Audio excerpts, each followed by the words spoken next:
most of us didn't choose our identity.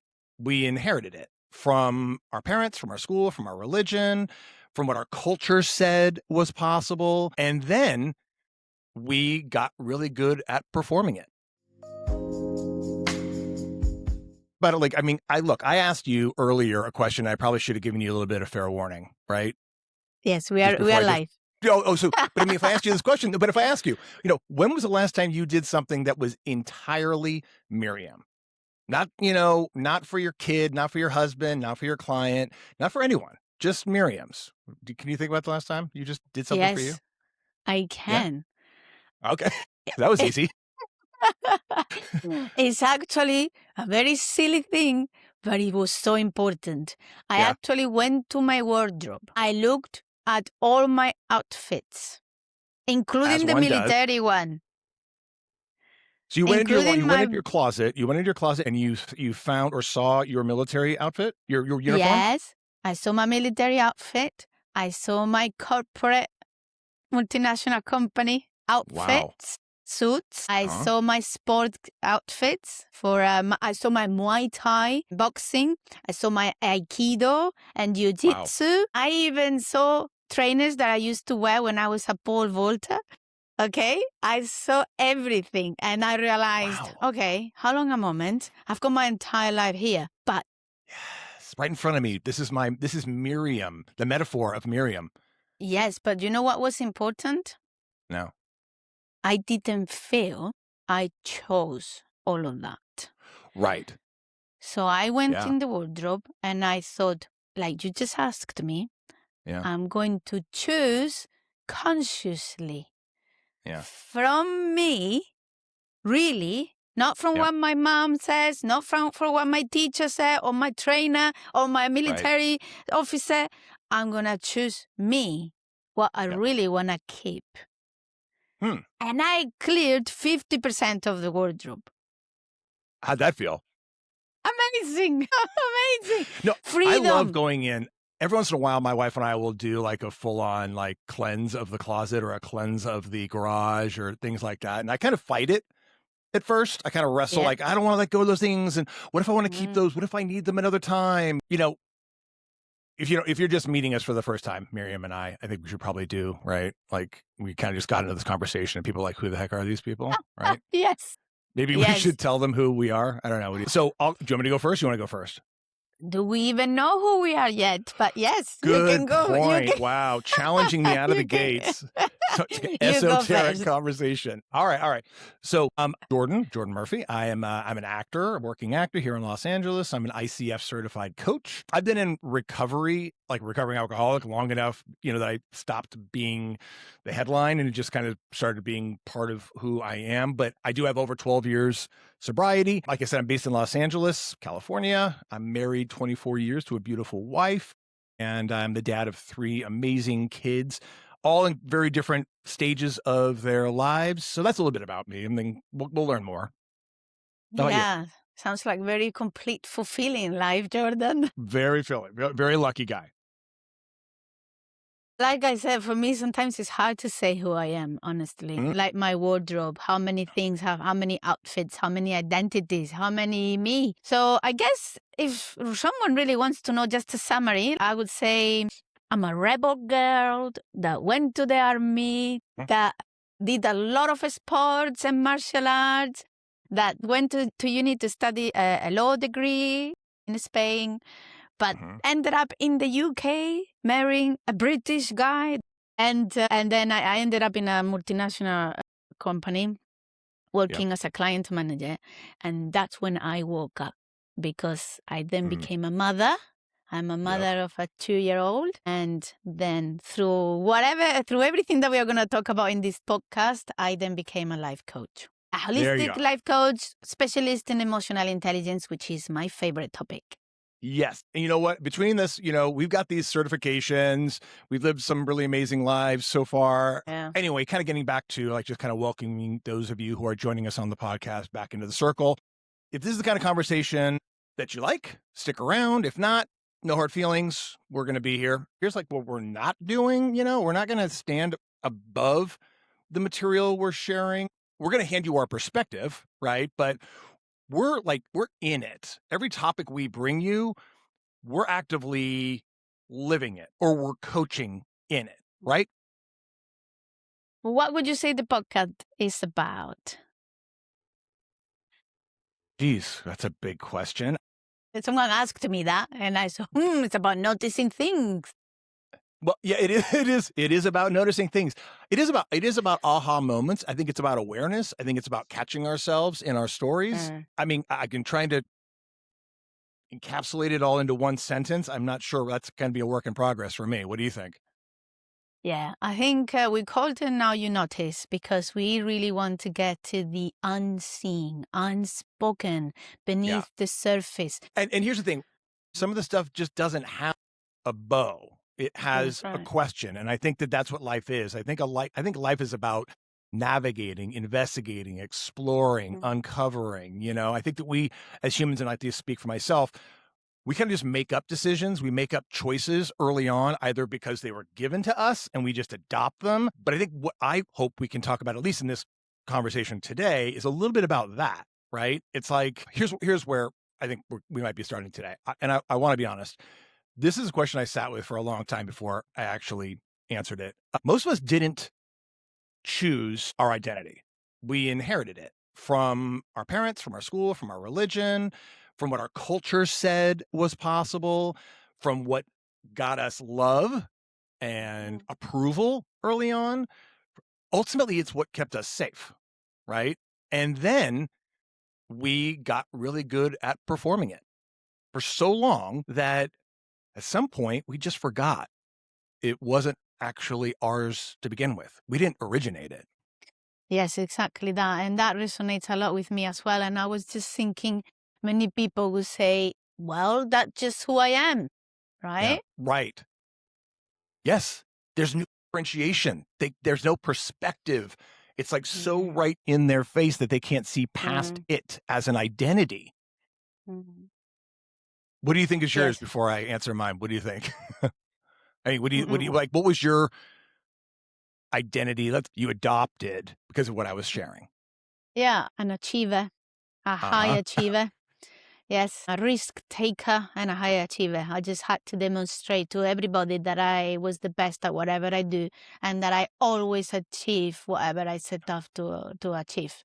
When you and I met, I got to know you. I was like, this woman is a dynamo, like unstoppable. Get out of her way. I mean, you were like, first of all, a Spanish woman who moves to the UK, speaks obviously more than one language, which is not a big deal for people in Europe. Us people in America, we're a little bit less inclined to be, multilingual. But that piece of it, and then you told me that you were also a lawyer, you'd gone to law school, and that you served as a tank operator. I was like, what is going on? You're a female in a Spanish culture, and all that brought with it, right? All that story that brought with it, and you're like, no. I'm not some little meek female. Yes, I'm powerful. And you nailed it there, Jordan, because most of what was my drive to become was to prove people wrong. Right. My entire life was, how can I prove these people wrong? That a woman can't go to the army? The heck no. A woman can't shoot weapons? A woman can't drive a tank? And also not just a woman. Me, tiny woman. A tiny woman. Yes. Yeah. Exactly that. What about you? So I'm the first of three boys, and I was also I was the golden child, essentially, right? Like literally. Large family, lots of kids, grandkids, nephew, cousins, that kind of thing, right? And I was the one who could do no wrong. Crown Prince, favored. And I wore that, I think I wore it well. I was, bottom line, again, this is all retrospective, right? Like looking back on it, when I was doing it, I had no idea what was going on. I just knew that I was treated well, but I was the good one. I think in retrospect, I was the responsible one, the one who did it right. And at some point, that stopped being something that I did, and it started being something that I was. But what ends up happening, I think, is I was that kid who became that teenager, who became that young adult who did things right. I went to the right school. I went to the right college. I, did all that kind of stuff. And then I moved from Northern California, where I grew up, the San Francisco Bay Area. I moved to Los Angeles. And that audience that I'd been performing for, it disappeared. Nobody was watching in that regard, right? And then all bets were off. And I thought I was, I thought like I'm free now. I can do whatever I want. It turns out I just swapped one script for another. And the good boy became the wild child, a different role, right? Same mechanism, still performing, but just for a different crowd. And I didn't say I got into trouble, but let's say I just started to make some bad decisions. I started to do all the things that I wasn't doing, drugs, alcohol, enjoying my single male lifestyle. You know what I mean? I was having my own private 60s in Los Angeles. Bottom line, who the heck am I, actually? I just wanted to say something here, which is the key of everything we are going to talk about across all the episodes, which is to look inwards. Yeah. Your inner world, your inner self, everything that involves looking inside. Yep. And that is very rare nowadays to find people that look inwards. And you seem to have had that moment where you looked inwards to say, who am I actually? Yeah, we spend so much time as humans pointing outward and looking outward and blaming and finding answers out there when really the answers are in here. So you came, you came from the Spanish. Jordan, yeah. Why do we do that? Why do Which we part? spend all the time looking outwards and no time looking inwards? Why? Yeah, well, I think it's because it's survival.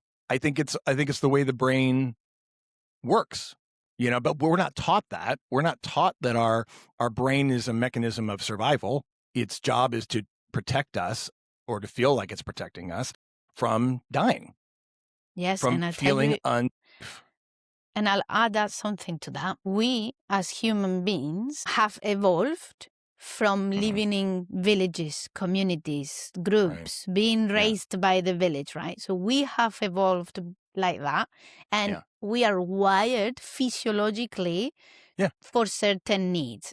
And one need that we have since we are born is the need to be seen.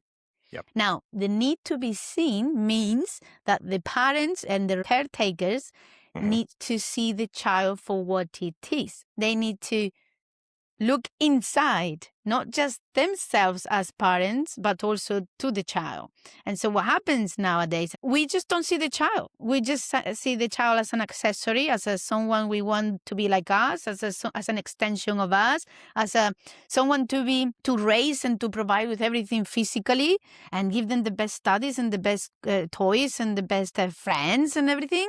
But what about seeing the child? Because I think the main thing of why we don't look inward is because our parents and our caretakers didn't show us how to. One, they didn't do it themselves. Two, they didn't see us as a child. So we don't know how to do it until something happens in life, usually late 30s, 40s, 50s, where you've got that moment of, wait a moment. Yep. You wake up. I didn't choose this. Yeah. We'll go their entire lives living out that identity, surviving, if you will, that they don't stop. And it's a kind of a strange thing that I've talked about a lot in my recovery experience of people who end up in recovery, people who end up having to confront themselves the way one does in recovery. It's like a strange blessing. When you do and you surrender to it and you are willing to go within and get uncomfortable, the value and the benefit of it is pretty profound. But unfortunately, it requires oftentimes from us human beings a breakdown. Something has to kind of feel like I have to do this or else. Some people have epiphanies. Some people kind of wake up and go, oh my God, I have to change something. And that's fantastic. If you can do it in a gentler way, good on you. Yeah. I didn't do it that way. Neither did I. Neither did I. I had to fall down on my face and then pick myself up and then fall down again. And you know what I mean? I relapsed after a year and a half and then, got back up again. But at what point did you realize that you'd been running someone else's program, do you think? It's a very sensitive topic. We're not going to have time to enter all of this today, but I will tell the viewers, right? Yeah. Those are watching. Usually, like Jordan said, it's a breakthrough. It can also be a crisis. It can be an emotional crisis. It's usually physical health, mental health, emotional health that really your body physiologically gives you pain. And that is an extreme pain that you are really freaking out and thinking, this is not normal. I need to look into this. And I had that pain in July 2025. It was an emotional crisis. For something else, I will say in another episode, I felt that pain and it was a before and after. And it was because I look at my child. And I thought, oh my God, I didn't choose this. You didn't choose this. So what can I choose? I want to throw this in there. It didn't happen accidentally, though, did it? I think both of us are people who are willing to see that, okay, something is off. Something needs to be adjusted, tweaked, explored, right? But we may not know exactly how to go in and unpack it. And I think that I'll make this like a PSA for coaching, but or therapy, any of those things. But that's kind of what we did. We actually said, hey, I think I need a little bit of support here. I found recovery. I found the rooms of, the 12 steps. I found coach. You found a coach. You worked with a coach. You worked with therapists. I have too. And there is something to be said about having someone take your hand and support you as you walk through what is uncomfortable. And there's something about the process of it also that is uncomfortable, beautiful, but there's also there's also like a grieving that goes on. There's a 100%. letting go that happens 100%. that's uncomfortable. And you won't believe what I just did, Jordan. Last weekend, I wrote a letter to my old self. Oh, there you go. There you go. Yeah. Yeah. I'm grieving my old self. I'm saying, it's lost. It's gone. Yeah. Nice. First of all, you need to see. It's like you develop new eyes. Yes. You see, and you're like, whoa, what's all of this now? And beliefs and patterns and behaviors and automatic responses. Okay? So first you become aware, and then you start to understand where they're coming from. And some stuff, you might agree with them.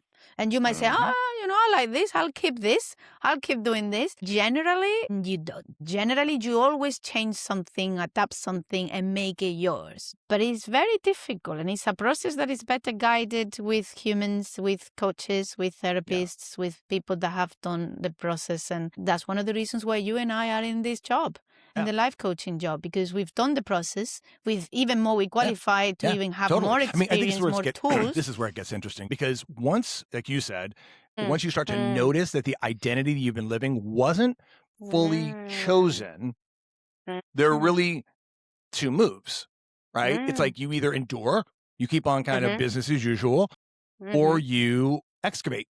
You actually start to investigate. And I want to be honest about, enduring, because it's not nothing.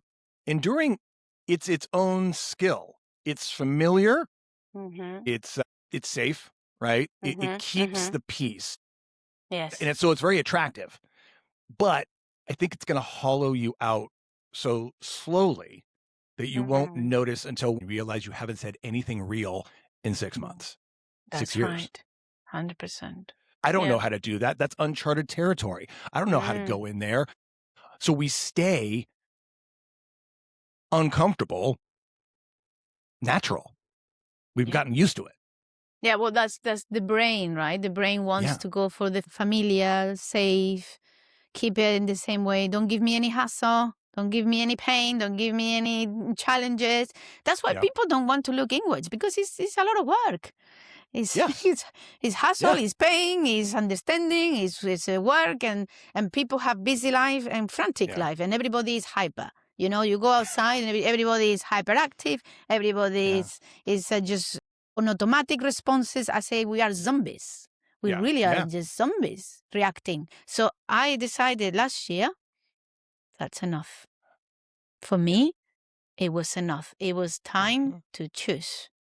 And oh my God, Jordan, when I went onto that wardrobe and I chose what to have, what to keep, what to throw away. So simple. But when you do it with a conscious act of why you're doing it, not because, oh, I'm just going to clear up of things that I don't wear anymore. No. It's about identity. It's about, do you want to be that? And if you do, why? It's about understanding. And yeah, I think for me, it was massive when I had the crisis. It was like, God, now I notice everything. It was like, I can't believe I feel like a different person, certainly different eyes. Well, yeah, I think a lot of breakthroughs are a result of just a perspective change. So as far as investigating or excavating, it's not about a rebrand. It's not about a pivot. It's really about getting honest about what was actually mine versus what I was handed. And for me, what I realized was that coaching work, it wasn't a career change. Yeah. First thing that I felt like was mine. Same. Exactly not the same with assigned, me. inherited. Like, I got to say, this is what turns me. Now, again, I've been acting for years. I love acting, and it's something I will continue to do, right? But even part of my choice to act came out of an old identity. Of course. Right? So it's been an interesting experience, kind of what you're saying. And I witnessed what you're talking about when you had that shift. And I was clear that it was uncomfortable. At the same time, I was like, oh, this is so great. Yes. Yes. And uncomfortable. I think just because we are going to start wrapping up soonish. Yes. For the viewers, something we do want to do in this podcast is to walk through our experience and without revealing anything private, obviously, talking through what we do with some clients and the work that we bring. But basically, it's kind of to give them tools, to give them questions, to give them ideas on how they can work out their own identity, right? So this is not going to be just about what you experience, what I experienced just on this high level, but we are actually going to get to the nitty-gritty of things. For sure. Every episode, we are going to talk about, maybe we talk about procrastination. Maybe we talk about how do you find your passion? Maybe we talk about how do you find your identity? Anything that or how do you feel less stuck? Because a lot of clients that come to coaching feel stuck or feel chaotic or disorganized, or they can't achieve what they want to achieve because they are stuck inside. And so we are going to talk through all of this. But if there is something that for today, because we are getting to the end, I think we wrap up very nicely what we've discussed. We've talked about who we are, Jordan and myself and Miriam, and a little bit of our identities in the past. But I say a little bit because there's a lot to discover here, isn't it, Jordan? Yeah. Then I think the main theme for today is automatic versus chosen, and reaction from an identity that you didn't choose versus a reaction from the identity that you choose. And so, Jordan, and now you know this podcast, I like to end with this kind of outer message to say, after what we discussed today, what would you say that now you notice? Because I guess awareness is, I think, always the first move. And I can't investigate or excavate what I can't see. So I can't question a script that I don't even know is running. So the awareness, I think, is being aware, really important. Yes, and we will talk about how to be aware, whether it's through something that happened, breakthrough, crisis, or whatever. We will talk about that. And so it's like whose voice is actually running your decisions today. And how do we know that, Jordan? Yeah, we have to start asking questions. That's exactly. This is the investigation. Yeah, this is the investigation. Exactly that. We had to do an investigation inwards. Yeah. Inside. Yeah. A little bit about the Yeah. idea of next week. The episode is going to be the myth of having it all together. The high functioning person who you may or may not know, maybe you, maybe you're falling apart. If that sentence just made something in you exhale, we made that episode for you guys. Yes. Thank you very much, Jordan. Like always, it's a pleasure doing this with you. And I will leave the viewers with, now you notice that you may be reacting from an identity that is not yours, that you didn't choose this. Well, thank you very much. I hope you enjoy. Please leave us comments, like and subscribe as always. And see you on the next one. See you next time. Thanks, guys. Bye. Now you know.